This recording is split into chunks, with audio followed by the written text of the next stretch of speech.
ก็เจ้าสวัสดีพ่อแม่พี่น้องปงไปสุขคนเด้อพี่น้องมาพบพ่อกับดื้อเบาเราอีกแล้วพี่น้องวันนี้มายำกับเนาะพี่น้องนี่มาส่องก่อนบรรยากาศเศร้าๆพี่น้อง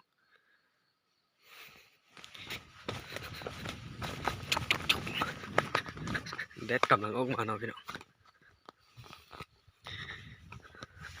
ไปเบิ่งกันเลยถึกบ่ถึกเกิดลุ้นนำกันเนาะพี่น้อง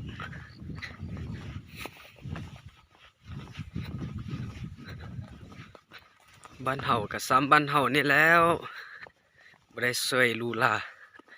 หากินตามธรรมชาติพี่น้อง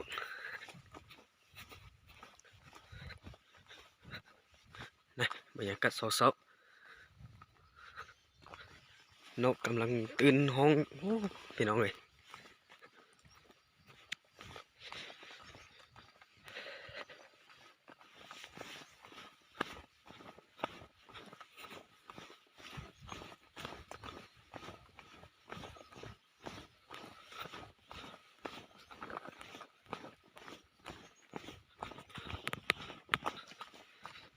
มาเบิ่งใหม่ทีหนึ่งกันเลยนี่มะโกพี่น้อง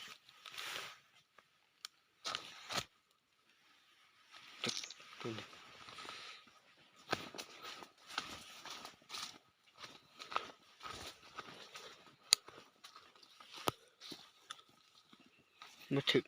มะโกพี่น้อง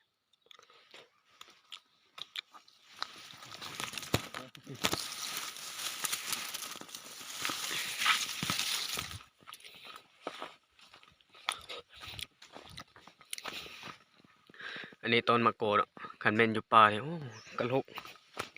หลกตัวหกนี่สุดยอดเลยพี่น้องเฮ้ย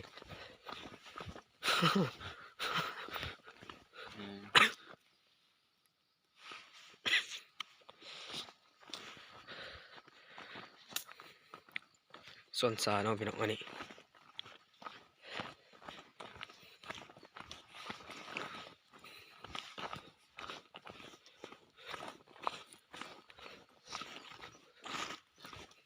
ต้นมะโก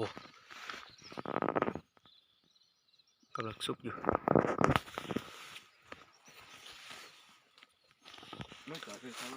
โอ้นี่มะโกพี่น้องนี่มะโกน้อยเป็นใหญ่เนาะ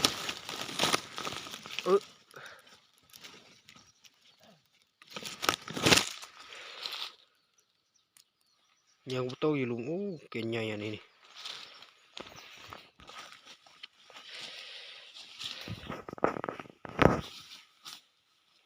ไปแล้วพี่น้องเราไปใส่พุ่นลุ้นเบิ่งว่าถึกบ่ถึก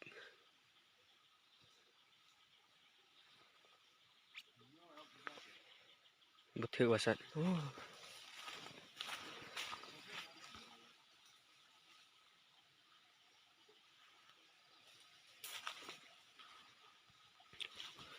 ลุ้นโตพี่น้องเมื่อวันค่ำเราใส่เข็มถังเนาะเรียบร้อยพี่น้องมันเต็มเลย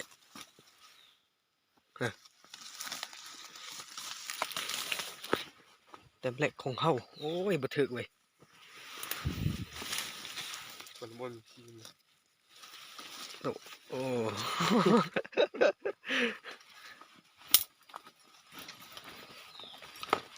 ไปโตพี่น้องตัวใหญ่ดิแซ่บน้องเลย ตัวแม่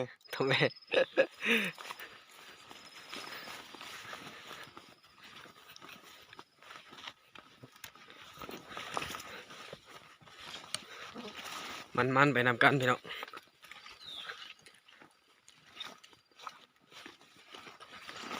กำทุ่งเสริมเด้อมันสิดิมันก็รู้ยังรู้สึกกันนะมันนี่ส่วนสาพี่น้องตัดเป็นส่วนครับ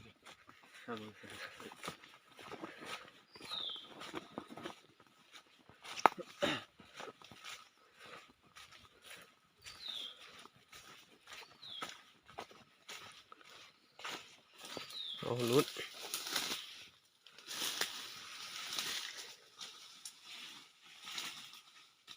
ซุนว่าซั่น ซุน เที่ยวนี้เขาเจ้ากลางไว้โอ้บ่ถึกแม่พี่น้อง สุดเด้สุดยอมเลยครับ เยอะ นี่นั่นผมก็ชอบเลยก็คือครับต้องจะต้องปัน เข้าน้อยไป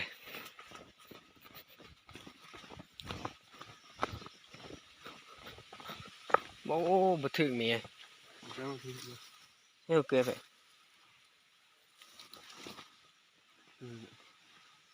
ต้องมาสักแป๊บจะลอง ต่อแม่ลูกปอชาละจีด้วยกันดูใกล้ถ้วยนะ ย่อเลย ย้อยแป๊ะนี่มาบอกปอชาเลยบอกเห็นเลย เอ้ยจนดึงไปที่เป็นทางพุ่นมาถึกประสาทพี่น้อง งะดูดิไม่อยากกินโม่เลยงะดูดิ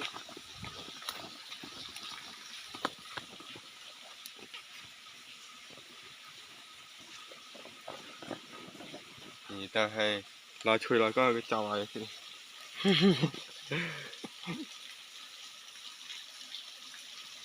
มาสุดวัน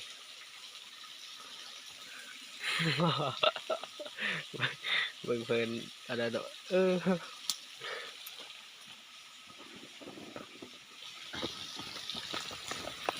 วิ่งวิ่งวิ่งวิ่งวิ่งเหมือนพี่ตูนวิ่ง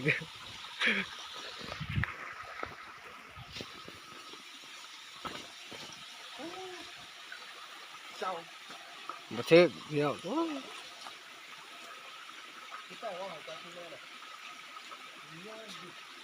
มาเทกก็สัตว์เดี๋ยวเราจะเอามาเนาะพี่น้องโอ้เด็ดนี่บรรยากาศเศร้าๆกำลังพี่พ่นใส่หลักหนึ่งพ่นใส่หลักหนึ่งไปล้วนกันไปล้วนนำกันเบิ่ง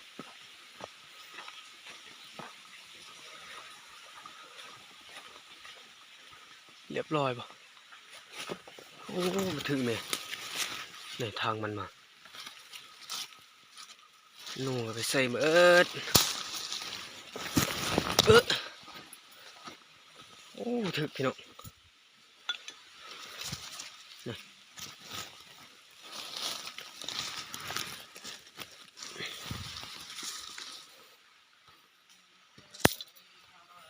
โอ้พี่น้องตัวน้อยมาก่อนนี่ตัวน้อยก็มาโอ้ไอ้เหี้ยหูลาจีแม่งเอ้ยตัวน้อยโอ้ก่อนตัวใหญ่เลยมากินพี่น้อง นอนเลย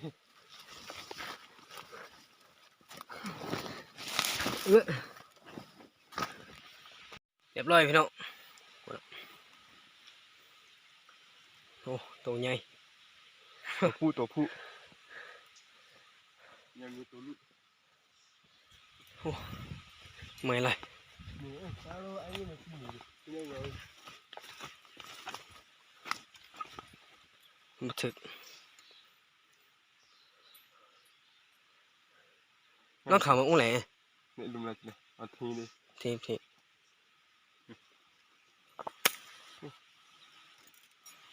จวดครับพี่น้อง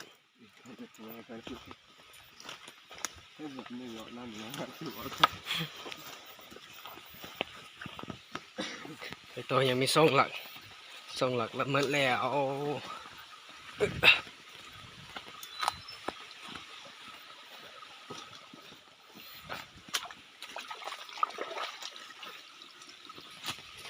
นู่นเลยมันทีไม่อร่อยอ่ะทีมึงโอ้ตัวเป่าตัวน้อยไหมอะไรพี่น้องเนี่ยตัวน้อยมากวนโอ้ยเสียดายเถอะ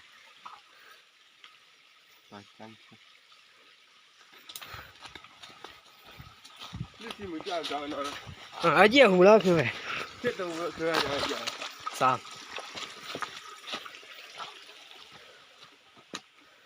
ไอ้เธอก็เกิดอีกก็ทุกข์ให้มึงเกี่ยวกันคืออะไร